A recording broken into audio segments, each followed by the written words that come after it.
সরকারি হাসপাতালে ডেঙ্গু পরীক্ষা বিনামূল্যে। রাকসু নির্বাচনে শিবিরের নিরঙ্কুশ জয়, সবাইকে নিয়ে কাজ করার আশ্বাস নবনির্বাচিতদের। মত ভিন্নতার মধ্যেই জুলাই সনদ স্বাক্ষর আজ। দেওয়াল টপকে জুলাই যোদ্ধারা বসেছেন অতিথিদের আসনে। ঝিনাইদহে মানব পাচার প্রতিরোধে কর্মরত এনজিওদের নিয়ে সিটিএন কমিটি গঠন। লালবাগ কেল্লায় বাংলাদেশ ওয়েস্ট ইন্ডিজ সিরিজের ট্রফি উন্মোচন। গ্রিসে 13 ঘণ্টা কর্মদিবস চালুর বিতর্কিত আইন পাশ, দেশজুড়ে ধর্মঘট। দর্শক, শুনছিলেন দিনের খবরের প্রধান শিরোনাম, এবার বিস্তারিত। তার আগে আমাদের ইউটিউব চ্যানেল সাবস্ক্রাইব করুন এবং সব খবর পেতে ফেসবুক পেজ ফলো করে রাখার পাশাপাশি ওয়েবসাইট ভিজিট করুন। ডেঙ্গুর প্রকোপ বাড়ার সঙ্গে সঙ্গে সরকারি হাসপাতালে ডেঙ্গু পরীক্ষা ফ্রি করে দিয়েছে সরকার। 30 নভেম্বর পর্যন্ত থাকবে এই সুযোগ। স্বাস্থ্য মন্ত্রণালয় থেকে স্বাস্থ্য অধিদপ্তরকে এই সংক্রান্ত নির্দেশনা দেওয়া হয়েছে। স্বাস্থ্য মন্ত্রণালয়ের উপসচিব কাজী শরীফুদ্দীন আহমেদ স্বাক্ষরিত স্বাস্থ্য অধিদপ্তরের মহাপরিচালককে দেওয়া এক চিঠিতে বলা হয়, এনএসআই টেস্ট 30 নভেম্বর পর্যন্ত বিনামূল্যে করার প্রয়োজনীয় নির্দেশক্রমে অনুরোধ হলো। গেল 9 মাসের চেয়ে এই মাসে ডেঙ্গু আক্রান্তের হার ভয়াবহ রকম বেশি, মৃত্যুর সংখ্যাও বেশি। এ মাসের 15 দিনে ডেঙ্গু আক্রান্ত হয়ে হাসপাতালে ভর্তি হয়েছেন 10,428 জন, মৃত্যু হয়েছে 45 জনের। রাজশাহী বিশ্ববিদ্যালয় কেন্দ্রীয় ছাত্র সংসদ রাকসু নির্বাচনে ইতিহাস গড়েছে বাংলাদেশ ইসলামী ছাত্র শিবির সমর্থিত সম্মিলিত শিক্ষার্থী জোট। 23টি পদের মধ্যে 20টিতেই তারা জয়ী হয়ে অর্জন করেছে অনন্য বিজয়।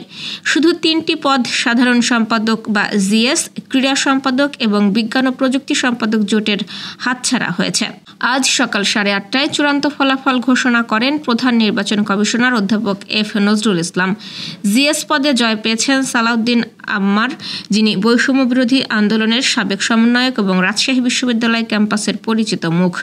অন্যদিকে ক্রীড়া সম্পাদক পদে জয়ী হয়েছেন জাতীয় নারী ফুটবলার ও ছাত্রদল সমর্থিত প্রার্থী নার্গিস খাতুন। ছাত্রদল সমর্থিত প্যানেল থেকে তিনি একমাত্র নির্বাচিত প্রার্থী। বিজ্ঞান ও প্রযুক্তি সম্পাদক পদে বিজয়ী হয়েছেন স্বতন্ত্র প্রার্থী তোফায়েল আহমেদ তোফা। ভিপি পদে সর্বোচ্চ ভোট পেয়ে বিজয়ী হয়েছেন সম্মিলিত শিক্ষার্থী জোটের প্রার্থী মোস্তাক রহমান জাহিদ। সহকারী সাধারণ সম্পাদক বা এসডিএস পদে শিবির সমর্থিত সালমান সাব্বির সামান্য ব্যবধানে পরাজিত করেছেন ছাত্রদল সমর্থিত জাহিন বিশ্বাস এশাকে। এছাড়াও অন্যান্য পদগুলোতেও শিবির সমর্থিত জোটের প্রার্থীরাই বিজয়ী হয়েছেন। এর আগে বৃহস্পতিবার সকাল 9টা থেকে বিকেল 4টা পর্যন্ত বিশ্ববিদ্যালয়ের 9টি ভবনের 17টি কেন্দ্রে শিক্ষার্থীরা ভোট দেন। দিনভর পাল্টাপাল্টি অভিযোগের মধ্যে বিকেলে ভোট গ্রহণ শেষ হয়। পরে এর 4.5 ঘণ্টা পর রাত 8:30টার দিকে বিশ্ববিদ্যালয়ের কাজী নজরুল ইসলাম মিলনায়তনে ভোট গণনা শুরু হয়। নির্বাচনে জয়লাভের পর রাকসুর নবনির্বাচিত ভিপি ও জিএস সবাইকে নিয়ে কাজ করার আশ্বাস দিয়েছেন। তারা বলেছেন, যারা পরাজিত হয়েছেন তাদেরও পরামর্শ নেবেন।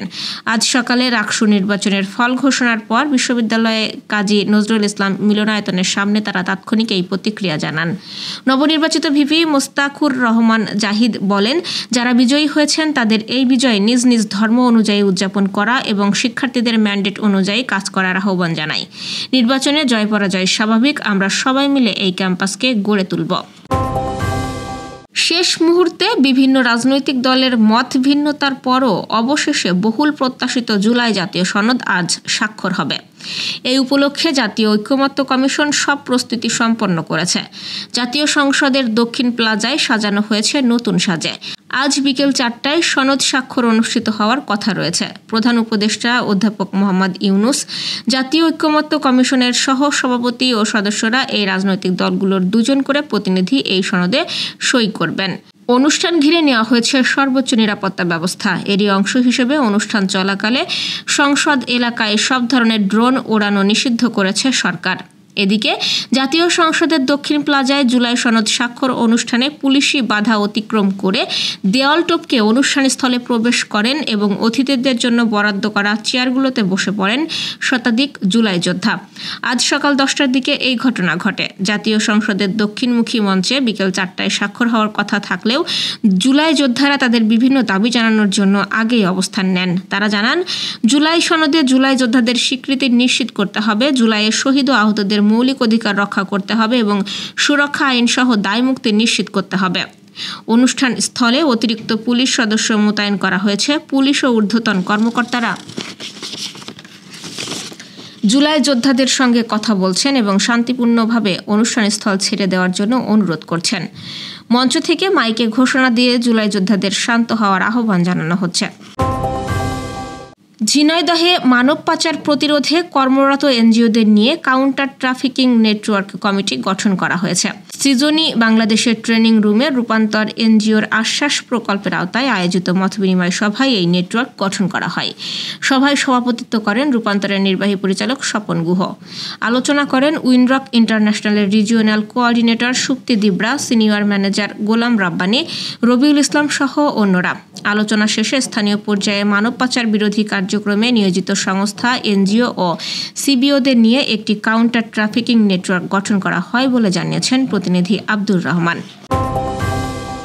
ঢাকার ঐতিহাসিক লালবাগ কেল্লাতে অনুষ্ঠিত হলো বাংলাদেশ ওয়েস্ট ইন্ডিজ সিরিজের ট্রফি উন্মোচন অনুষ্ঠান।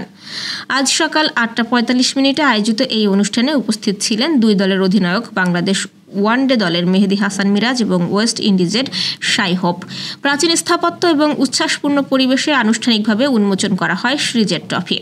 বাংলাদেশ ক্রিকেট বোর্ড জানিয়েছে, এই আয়োজন কেবল ক্রিকেটই নয়, দেশের ঐতিহ্য, সংস্কৃতি ও পর্যটনের সৌন্দর্য তুলে ধরার একটি প্রচেষ্টা। এটি বিসিবির ক্রিকেট ট্যুরিজম উদ্যোগের অংশ এবং বাংলাদেশ পর্যটন বোর্ডের সহযোগিতায় অনুষ্ঠিত হয়েছে। আগামীকাল শনিবার মিরপুর শেরেবাংলা জাতীয় ক্রিকেট স্টেডিয়ামে শুরু হবে 3 ম্যাচের ওয়ানডে সিরিজ। ওয়ানডের পরের পর্যায়ে থাকছে 3 ম্যাচের টি-20 লড়াই। ইতোমধ্যেই ক্যারিবীয় দল ঢাকায় পৌঁছে প্রস্তুতি শুরু করেছে। তীব্র বিরোধিতা ও দেশজুড়ে ধর্মঘটের মধ্যেই গ্রিসের পার্লামেন্টে 13 ঘণ্টা কর্মদিবস চালুর বিতর্কিত শ্রম আইন পাশ করেছে। দেশটির সরকার বলছে, এই আইন দেশের শ্রম বাজারকে আধুনিক করবে। তবে বিরোধী দল সিরিজা এই বিলকে অমানবিক আইন বলে অভিহিত করেছে। খবর বিবিসির।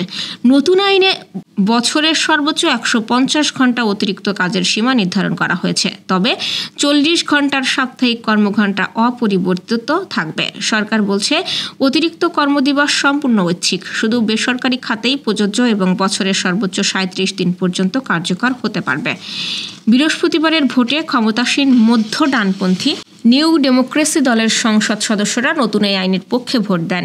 প্রধান বিরোধী দল মধ্য বামপন্থী পাসক দল বিপক্ষে ভোট দেয়, আর বামপন্থী সিরিজা দল ভোটদানে বিরত থাকে।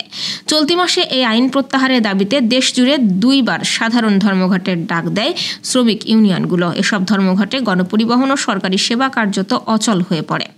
শ্রমমন্ত্রী নিকি কেরামাস আইনটির পক্ষ নিয়ে বলেছেন, নতুন সংস্কার গ্রিসের শ্রম আইনকে আধুনিক বাস্তবতার সঙ্গে সামঞ্জস্যপূর্ণ করছে। তিনি অভিযোগ করেন, বিরোধী নেতারা জনগণকে বিভ্রান্ত করছেন। সরকার জানায়, নতুন আইন অনুযায়ী শ্রমিকরা চাইলে একই প্রতিষ্ঠানে অতিরিক্ত সময় কাজ করতে পারবেন এবং সে সময়ের জন্য 40% বেশি মজুরি পাবেন। একই সঙ্গে অতিরিক্ত কাজ করতে অস্বীকার করায় কাউকে চাকরি থেকে বরখাস্ত করা যাবে না। সরকার আরও বলছে, এই আইন ইউরোপীয় ইউনিয়নের কর্মঘণ্টা সংক্রান্ত নিয়মের সঙ্গে সঙ্গতিপূর্ণ। ইউরোপীয় আইন অনুযায়ী সাপ্তাহিক সর্বোচ্চ কর্মঘণ্টা গড়ে 48 ঘণ্টা অতিরিক্ত কাজ সহ, তবে তা 12 মাসের মধ্যে নমনীয়ভাবে প্রয়োগ করা যায়।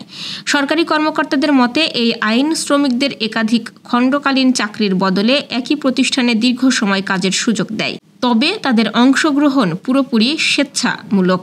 দর্শক, এই ছিল দুপুরের আয়োজন। রাতের খবর দেখার আমন্ত্রণ রইল। সেই সঙ্গে এতক্ষণ সাথে থাকার জন্য ধন্যবাদ।